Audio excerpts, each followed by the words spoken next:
আসসালামু আলাইকুম বন্ধুরা। গতকালকে মিষ্টি আর এই মাছ আর এক পোটলা মাংস পাঠিয়েছে। মাংসটা আমি বের করে মাছটা বের করলাম সকালবেলা, দুপুরে রান্না করবো। এখন ধুয়ে ধায়ে ম্যারিনেট করে রেখে দিব।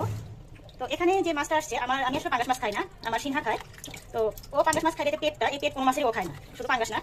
তো যেহেতু আমি পাঙ্গাস মাছ খাই না, পাশের ফ্লোরে আন্টি যা কিছু রান্না করবে, যাই করবে না কেন, আমাকে সবসময় মানে না দিয়ে কখনোই কোনো কিছু খায় না। তো এখন এই যে এই পেটগুলো আমি আন্টিকে দিব, যেন আন্টি রান্না করে।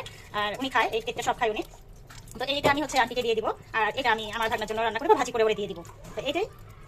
আর আপনাদের কাছে সবকিছু আমি শেয়ার করি, কারণ আমার শেয়ার করতে ভালো লাগে, আর আপনারা লাইক কমেন্ট করলে সেটা আমার কাছে ভালো লাগে, আপনারা দেখলে আমার কাছে ভালো লাগে। আর আমরা আসলে কি মানুষের কেন জানি উপকার করতে পছন্দ করি না, তার উপকার করতে পছন্দ করি, কিন্তু ফেসবুকটাতে কেউ কোনো কিছু লাইক কমেন্ট করতে কেন জানি পছন্দ করি না, বা ঈর্ষাজনিত ভাবে দেখি। এটা আসলে ঠিক না। হয়তো আপনার একটা লাইক কমেন্টের মাধ্যমে কারো রুজি রোজগারের ব্যবস্থা হয়ে যাবে, বা কারো হচ্ছে অনেক কিছু আছে যেটা অনেক কিছু মিডিয়া জগতে প্রকাশ করতে পারে না, তার ব্যক্তিগত লাইফে কিভাবে কাটছে, কেমন করে কাটছে। হয়তো আমরা উপরটাই পরিপাটিটাই অনেকে দেখানো পছন্দ করি, কিন্তু তার জীবনে যে অন্তরালে কত কিছু ঘটে যাচ্ছে সেটা আমরা কখনোই দেখানোর চেষ্টা করি না। তো আমরা যদি মানবিকতা বিবেচনা করি, তাহলে আমাদের আসলে ফেসবুকে যারা আমাদের ফ্রেন্ড আছেন বা যারা আছেন, তারা লাইক শেয়ার বা কমেন্ট করে তাদেরকে আমরা সহযোগিতা করতে পারি। যদিও জানি না আপনার একটা লাইক বা কমেন্ট বা শেয়ারের মাধ্যমে অনেক বড় উপকার হবে। তো আমরা আসলে এভাবে মানুষকে সাহায্য সহযোগিতা করতে পারি। তো আসলে আমরা সবাই এই কাজগুলো করার চেষ্টা করি। তো আজকে পর্যন্ত বন্ধুরা, আল্লাহ হাফেজ।